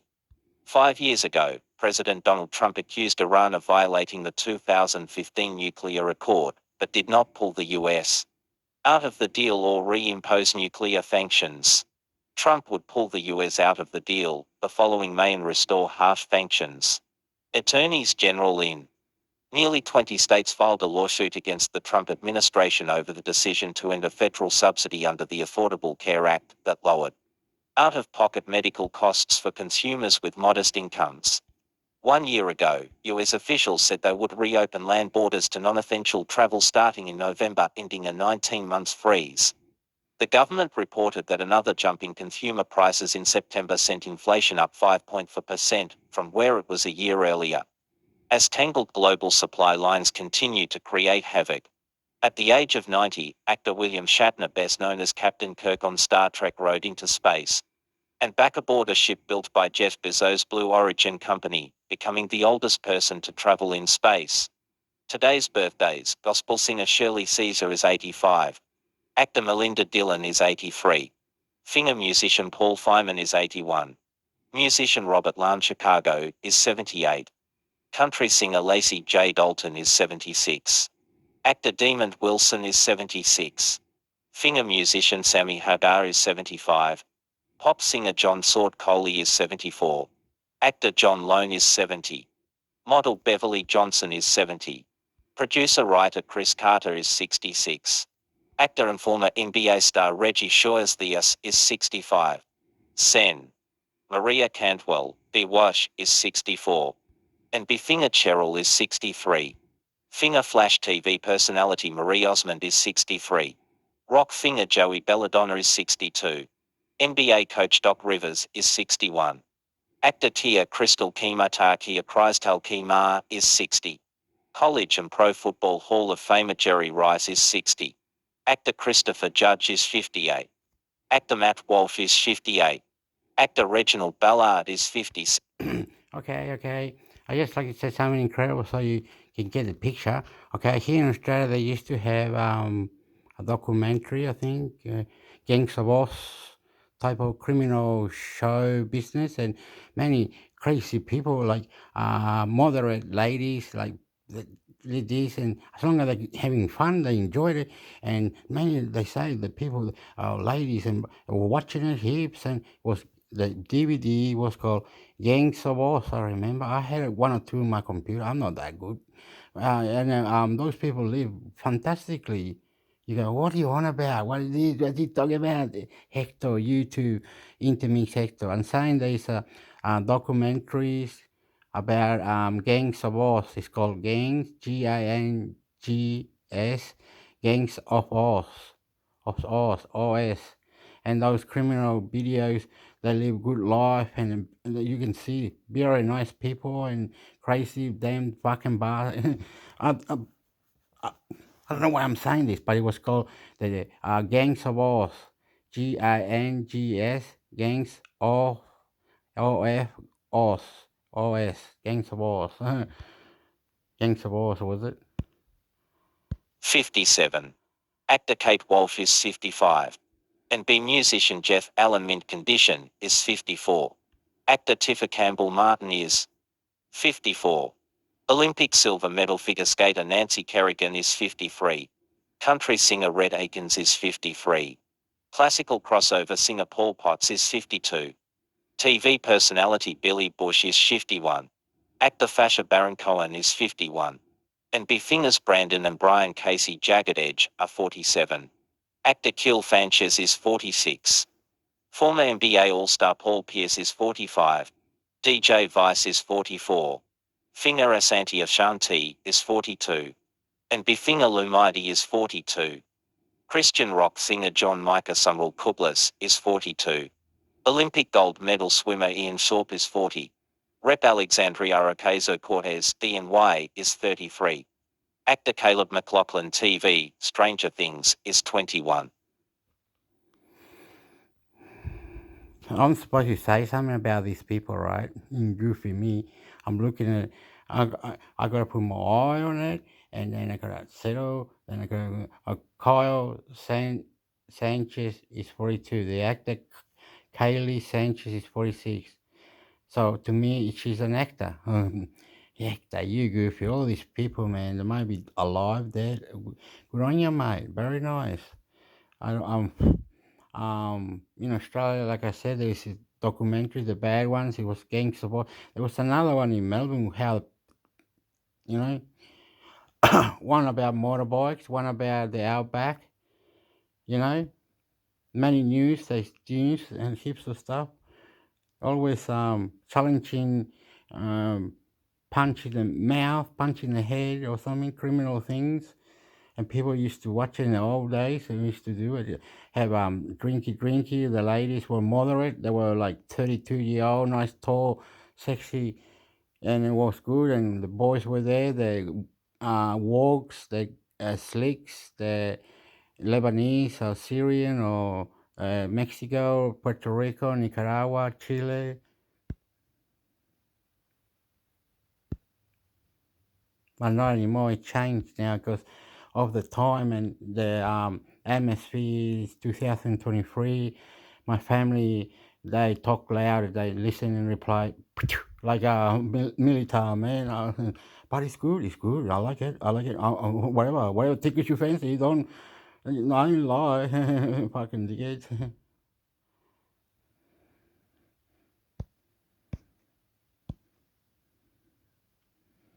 No, anyway, funny me.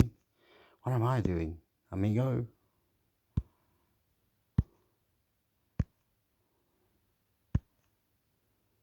Chile, Easter Island fire damages some statues. App News. Santiago, Chile. A fire that ripped through part of Chile's Easter Island this week has caused permanent damage to some of its iconic carved stone. Figures known as moya, authorities said. The high temperature of the forest fire accelerated the process, through which the stone carvings will eventually turn into fan. The mayor of the island, locally known as Rapa Nui, said, Wait up, amigo. Mira, look at this. They say up here, I'm trying to be rude or whatever, but still, motherfucker. Says, carved stone figure known as Moai. Curved stone figure known. That must be their culture, eh? Something about their culture. Known as Rapa Nui said. The mayor of the island, locally known as Rapa Nui, they said. Fuck you, what's up me? The poo. Okay, explain. Debate. Chile, does Chile own it, or in a few years they'll give it back to Rapa Nui? Or what do they want about? What is all this? Who is creator of God? Who created God?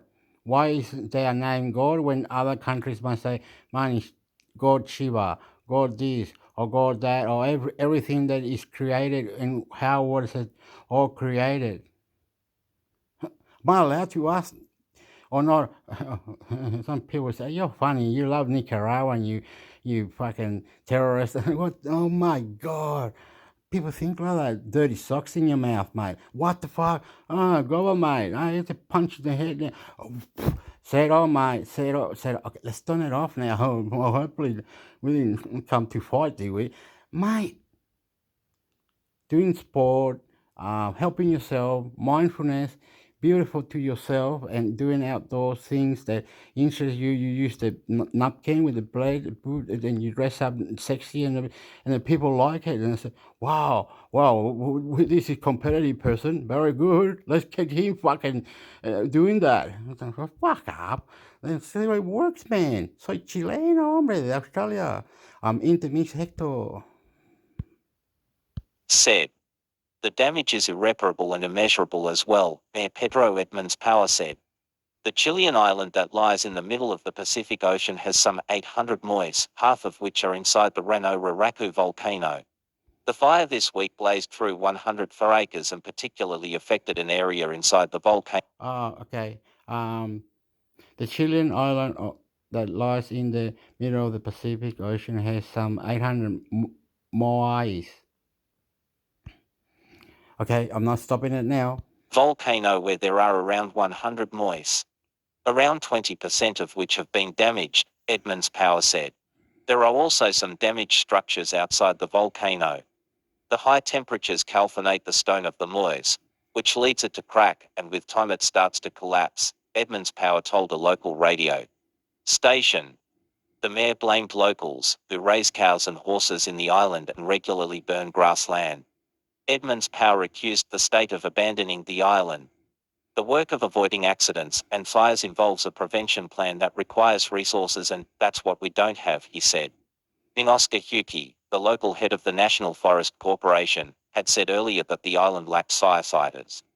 Officials are currently working to determine how much the fire has affected the island, which is around 3,700 kilometers from mainland Chile and is inhabited by some 7,700 people.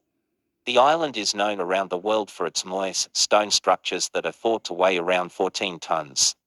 And the Rapa Nui National Park covers around 40% of the island.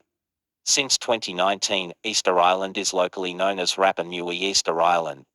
The island only reopened to tourists in August after it was closed off for more than 2 years due to the COVID-19 pandemic.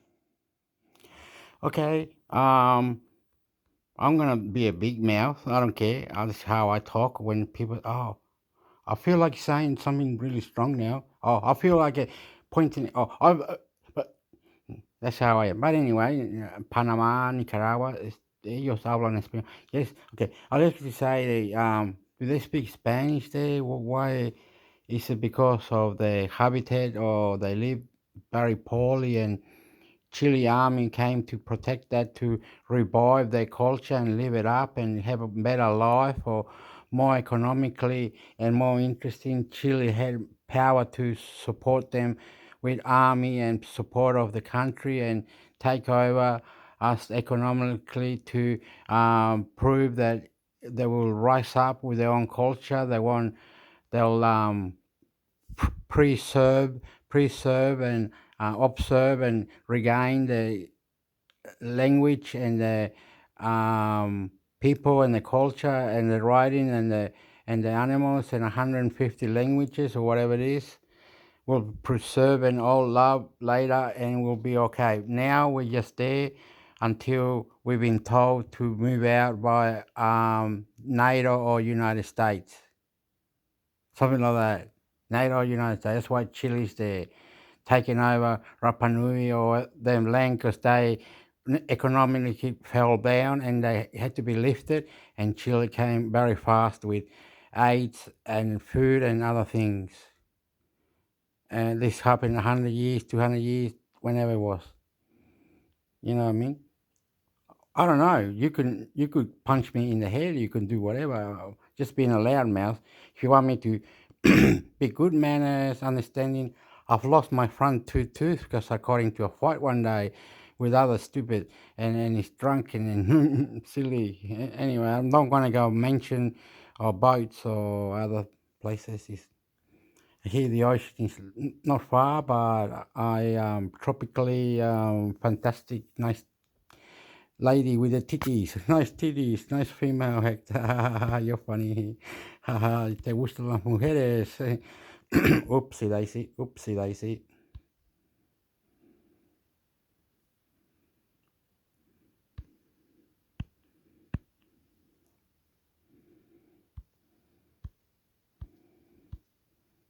One way is,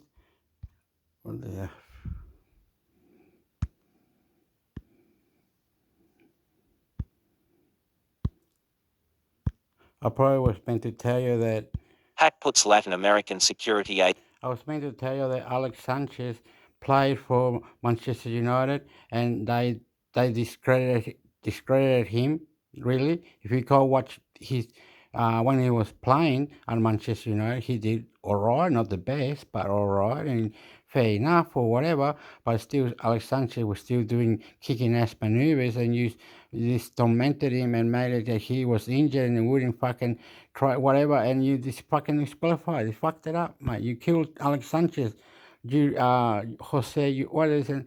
The new coach wasn't, not the new one, the young one guy. I can't remember, but Alex Sanchez isn't like one of the coaches. I think that's how it is. And arguing and destroying each other for because he was injured, couldn't come in, and when he did, when he's inside, he was playing. Alex Sanchez, they didn't credit him like the champion. You fucking money hungry.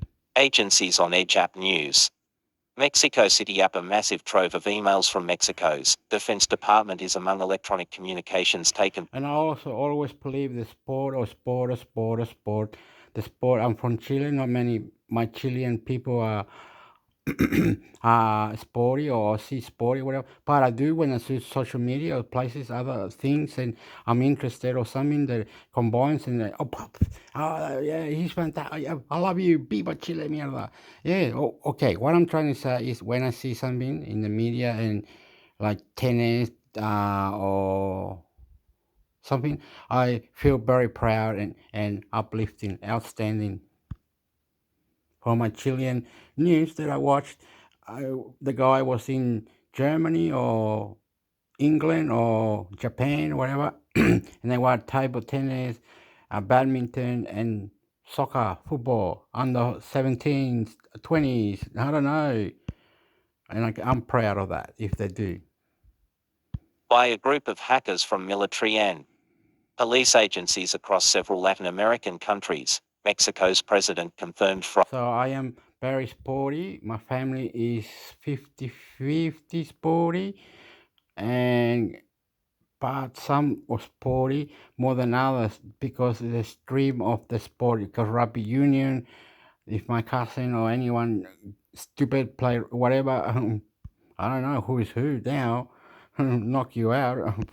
I look, I'm not like this anyway, but whatever. You tell me, let's cheat. Very good. We'll leave it like that, please. Friday. The acknowledgement by President Andrés Manuel López Obrador comes after Chile's government said last week that emails had been taken from its joint chiefs of staff. And also, it's very good to have manners and good adult family cooking food. And the ladies will love that. And you're a champion. Don't forget it.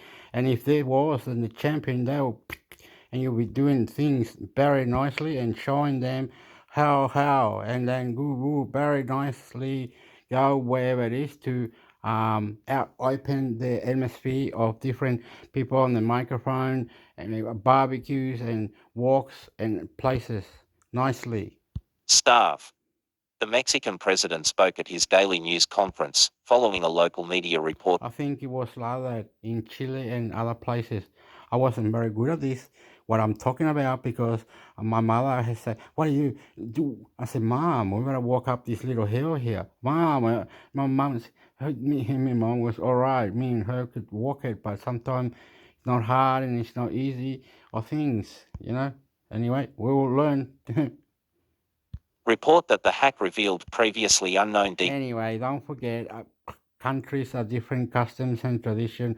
They have guide people, other they might look up. Anyway, you'll say, "Oh, no, I'm not wrong. All right, that's what I'm trying to say. I'm for everybody, right?" details about a health scare he had in January. López Obrador downplayed the hack. The feeling of sport, and trying to be more, because if you sit there for 10 hours and watch TV and then go, "Oh, they just rang you, then you got to well, why don't you do something else or somewhere else, reading the paper or doing this where the girlfriend or some part or some other culture or different things, you speak out, don't be shy, don't let the cat take your tongue." Hack, saying that there's nothing that isn't known. He said the intrusion apparently occurred during a change of Defense Department systems. But Chile was so concerned by the breach to its own systems that it called its defense minister back from the United States last week, where she was attending the United Nations General Assembly with President Gabriel Boric. The 10 terabytes of data taken by the group also included emails from the militaries in El Salvador, Peru and Colombia, as well as El Salvador's national police. The Mexico portion of the data appeared to be the largest. A group of anonymous, self-described social justice warriors who call themselves Guacamayas say they use hacking to expose injustice and corruption in defense of indigenous peoples. Hackers using the same name previously hacked and released the emails of a mining company. The same thing as what it is if your mate or something or whatever. Get rid of that. Get rid of that. Get rid of this. It's an attitude of pumping in the brain or pumping up. You know what I mean? It's bad, naughty, stupid. Those people shouldn't be doing that. Those people should not be doing that. They're doing it to you, Hector. Fuck them up, mate. Tell them off. Company long accused of human rights and environmental abuses in Guatemala. In a statement accompanying the most recent action, the group complained of the It's just type of person I am, personality. I'm easygoing. They take the Mickey, not the Mickey. What the police said, the word that was vulnerable to be guilty, justice, freedom. If I wasn't protesting, why was the people protesting when you cross the road? I said, "Oh, just cross the road," and I wanted to talk to that person. So they're not getting me arrested. That's stupid, eh? plundering of Latin America, which it refers to as a I think justice, freedom, many things, how I see it for the future, should be organized, and rules like you can't drink here no knife, here no gun. Have those cartel writing on it for new laws on different streets. Abia Yala by colonizers and the continuing extractivist goals of the global north. The group, Like if you put soldiers to control the borders and 250 soldiers to other borders, controlling borders, that's probably it, man. Fuck them up, mate. issued a 1,400-word communique saying that the militaries and police of Latin American countries, often with extensive training by the United States, The army militar or military or paramilitar or drogadicto and banda or other mixtape. I don't know, weón, hijo de puta, I don't know, any fucking bullshit, right? Chile might have rap music with guns now, guns this, on the music, guns on the music, or selling your soul to the devil to get to America. Fuck up, Illuminati. States are used by governments to keep their inhabitants prisoner. The police minimize. But if you want spirit soul God, spirit soul God, spirit soul God, spirit soul God, spirit soul God, and the spirit, let your spirit, let your spirit, let your information, get information.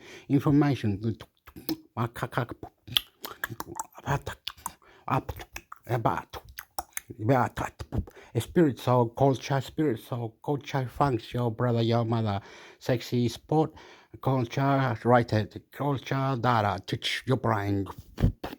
And the name of God, the name of God, put it out there. He's the champion, he's the one. We can make something good out.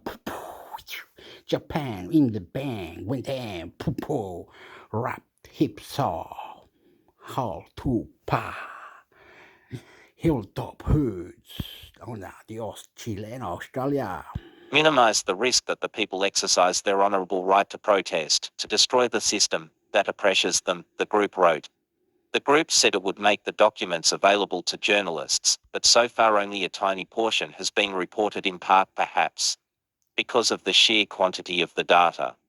In an email exchange, the hackers said that their review of the Mexico emails so far indicated that much of the information was already publicly available, and they doubted there were explosive emails, possibly because more sensitive communications were better protected. But they said there was evidence of the military closely following political and social movements.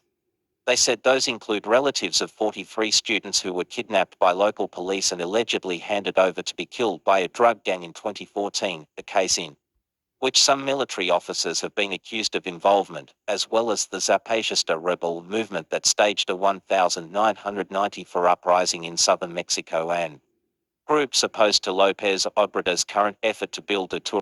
Voy a hablar en español.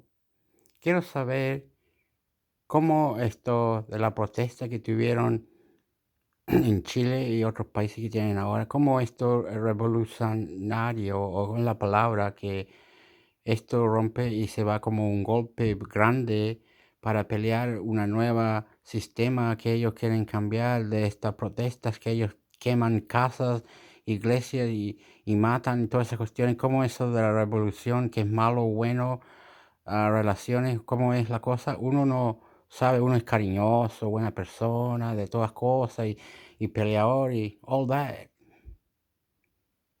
Yo no lo sé, porque lo hacen, ¿no? En Perú o Argentina.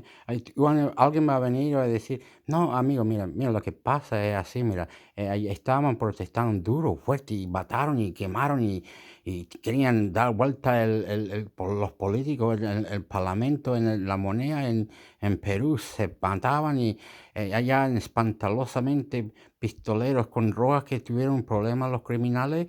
Allá en Colombia y en Brasil y otras cosas, Nicaragua, Norte Corea, con los cohetes, las weas, todo, el Illuminati y todas esas mierdas, weón. Vendían su alma y su corazón al diablo para ser más famoso y bueno, y todas esas weas decían, y unos videos se cambiaban la cara y gusto y todas las weas, en facto, cómo trabaja la internacional copy derecho y todas esas weas con la mierda, y el mundo y otros internet cuestiones, y habían muchas tecnologías y no sé, uno se pierde. We don't know why they have many protests. In Australia we protest a lot for different things. You can Google this, you can Google that for protesting, and you can see why people are like. Some paint themselves, some have cards and things. It looks interesting. I think where I go to play the drums, and then other people like to watch the news because it keeps a cartel thing. Freedom for my body. I'll do what I want for my body. I'm justice for my body. Cannot take more injection. Doesn't kill the virus. Or you're crazy or insane with the political issues or economically or customizing democratic. Well, Tourists train around the Yucatan Peninsula. Rather than seeking monetary benefit or ransom for compromising government information systems through a cyber attack, Guacamaya appears to be more of a hacktivist hack and leak operation with social justice goals. Lopez Obrador was responding to a television report by Mexican journalist Carlos Loret de Mola, who said among the hacked emails were medical records about the president, including a previously undisclosed emergency air flight to the capital from his ranch in January, when he was suffering serious chest pains and at risk of a heart attack. Later that month he underwent a heart catheterization, which was made public but at the time was described as the result of a routine examination. Lopez Obrador suffered a heart attack in 2013 and has high blood pressure. The 68-year-old president noted at his news conference that he suffers from a number of ailments and undergoes checkups every few months. Underbar. Barjack reported from Lima, Peru.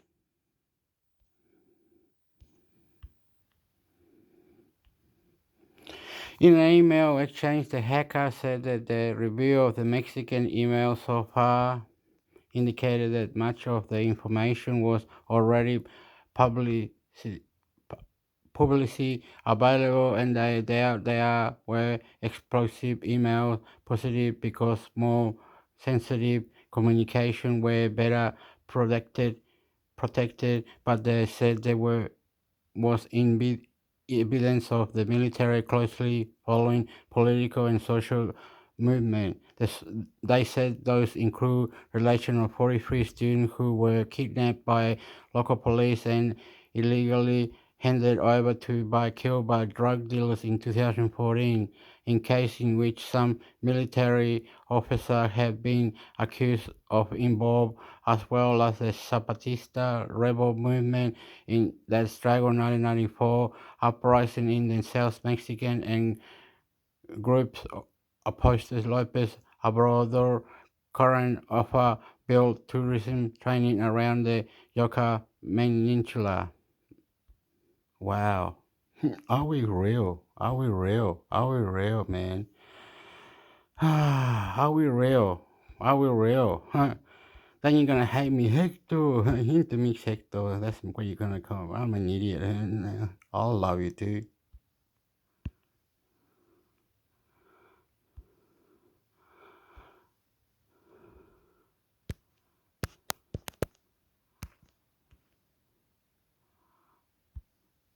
So have any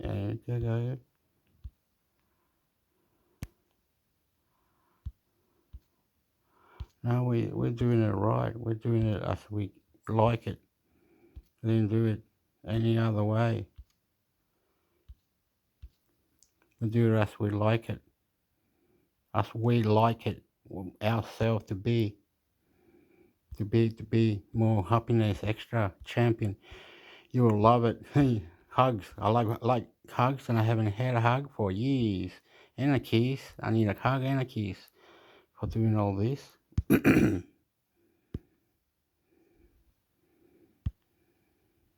Chileans resoundingly reject new progressive constitution. App News. Santiago, Chile. App Chileans resoundingly rejected a new constitution to replace a charter imposed by the dictator. I'm not listening to you. I already talked about this. That's enough now. Time to quit. Amigo. No, this is stupid. Greek transport minister resigns over train crash, 36 dead. App News. Tempe, Greece. App rescuers searched Wednesday through the burned-out wreckage of two trains that slammed into each other in northern Greece, killing at least 36 people and crumpling several carriages into twisted steel knots. Transport Minister Kostas Karamanlis. I will think about artificial intelligence. Who drives the train? Who does the technology? Whatever. Something about that, like that. Fuck you up, mate. Resigned, saying he felt it was his duty to step down as a basic indication of respect for the memory of the people who died so unfairly. The cause of the crash near the Vale of Tempe, a river valley about 380 kilometers to 135 miles north of Athens, was not immediate. Do they ever put an AI or anything? Like, I'm gonna get the prettiest lady, sexy all night. Fuck up. They're crazy. People are dying. Coronavirus, war, train crashes, earthquakes, AI, artificial intelligence. immediately clear. But the stationmaster in the nearby city of Larisha was arrested Wednesday. The police did not release his name. Another two people have been detained for questioning. It's unclear at what speed the... It's like they like, fuck up, can't fuck off. Listen and reply, listen and reply, listen and reply, intermix hector. passenger train and the freight train were travelling when they ran into each other just before midnight Tuesday. But survivors said the impact threw several passengers through the windows of train cars. State broadcaster ERT quoted rescuers saying they found some victims' bodies 30 to 40 metres 100-130 feet from the impact site. Passengers say train crash was like an explosion. A teenage survivor who did not give his name to reporters said that just before the crash, he felt sudden braking and for sparks, and then there was a sudden stop. Our carriage didn't derail, but the ones in front... I love you, intermix hector, intermix hector, I love you, intermix hector. I love you, intermix hector. I love you, A-O-I. I love you, I love you, I love you, I love you. La, le, li, lo, lu. Hey-oh. Sing for me, Hector, get on the floor. Sing for me, Hector, get on the floor. Sing for me, Hector, get on the floor. Dance around, please. Move it, please. I like music like that. DJ Tuch, Fiesta Caliente. And all they say, Fiesta Caliente. Fiesta Caliente. Fiesta Caliente. Bomba la muerte. Bomba la muerte. Vamos. Explotar, tonga, lento, para adentro, para adentro, para afuera, todo lado, izquierdo, este, oeste, mundo. ¿Dónde vamos, mundo? Front did and was smashed, he said, visibly shaken. He used a bag to break the window of his car, the force, and... They were saying this and God, listen and reply. And escape. Stefanos Gogakos, who was in a rear carriage, said the crash shelled like an explosion, and he could see flames at the front of the train. The glass in the windows shattered and fell on top of us, he told ERT. My head hit the roof of the carriage with the jolt. Some people started to climb out through the windows, because there was smoke in the carriage. The doors were closed, but in a few minutes train staff opened them and we got out. Multiple cars derailed and at least one burst into flames. Temperatures reached 1,300 degrees Celsius to 1,372 Fahrenheit, which makes it even more difficult to identify the people who were in it, fire service. Spokesperson Vasilis Varfakouyanis said, wreckage makes rescue efforts difficult. On Wednesday, rescuers turned to cranes and other heavy machinery to start moving large pieces of the trains, revealing more bodies and dismembered remains. There were many big pieces of steel, said Vasilis Polyzhos, a local resident who said he was one of the first people on the scene. The trains were completely destroyed, both passenger and freight trains. Rescuer Lazaros Sarianides told ERT that crews were very carefully trying to disentangle steel, sheet metal and other material that was twisted together.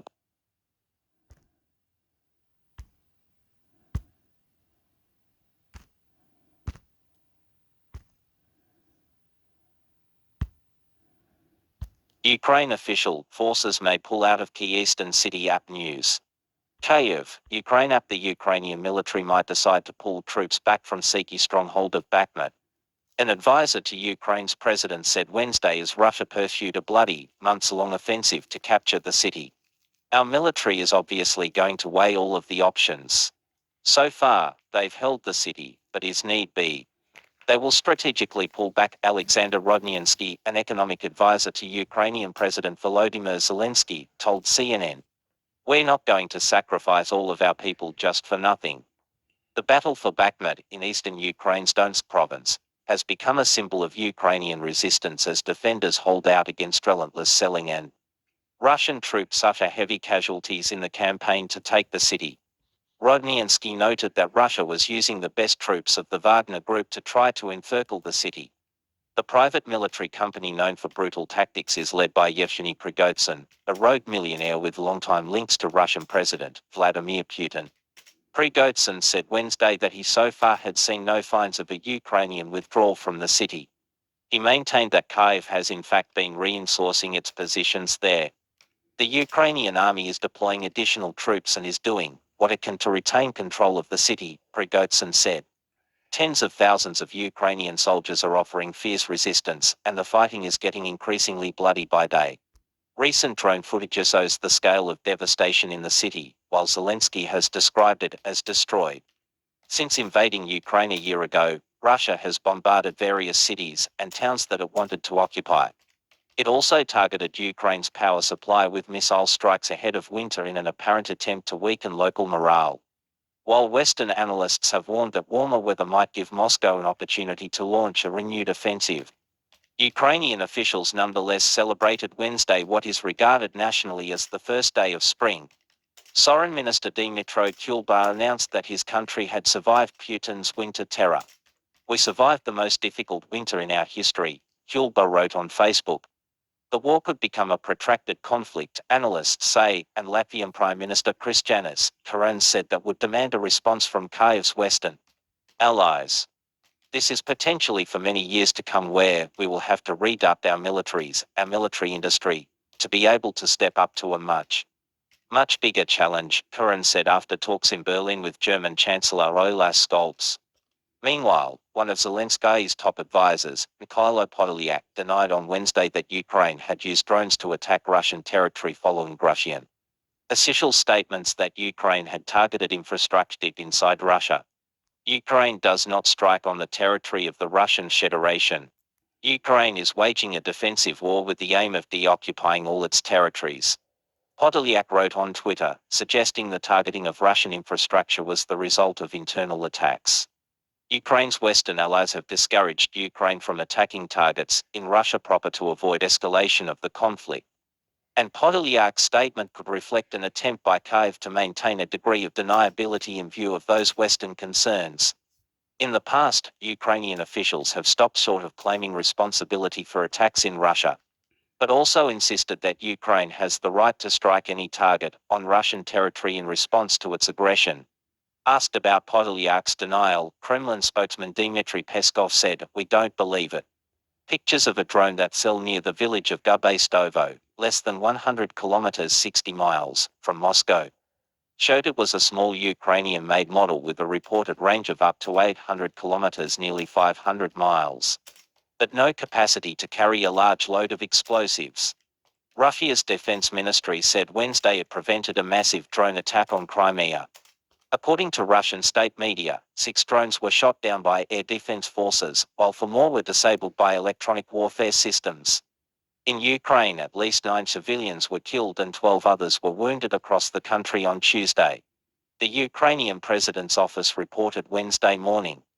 3 people, including a 1-year-old boy, were wounded in Russian shelling of Ukraine's southern Kherson province on Wednesday, regional officials reported. Fierce fighting also continued in Donetsk province, with Bakhmut, the cities of Avdiivka and Vuhledar, and 17 towns and villages coming under intense Russian shelling. Underbar. Euros Carmenau in Tallinn, Estonia contributed to this report. Underbar. Follow app's coverage of the war in Ukraine https://appnews.com/hub/Russia-Ukraine. Okay, how many countries are willing to back up Russia? How many countries are there to back up Russia, or is it international cyber security or technology or the way of life? Take me as you are, I am nice. Intermix hector, reply, listen and reply. Intermix hector, listen and reply. Yahoo, Australia, Chileno. Control my sport. I'm sporty. Fucker. Okay, adios, I'm Intermix hector. Adios, amigo.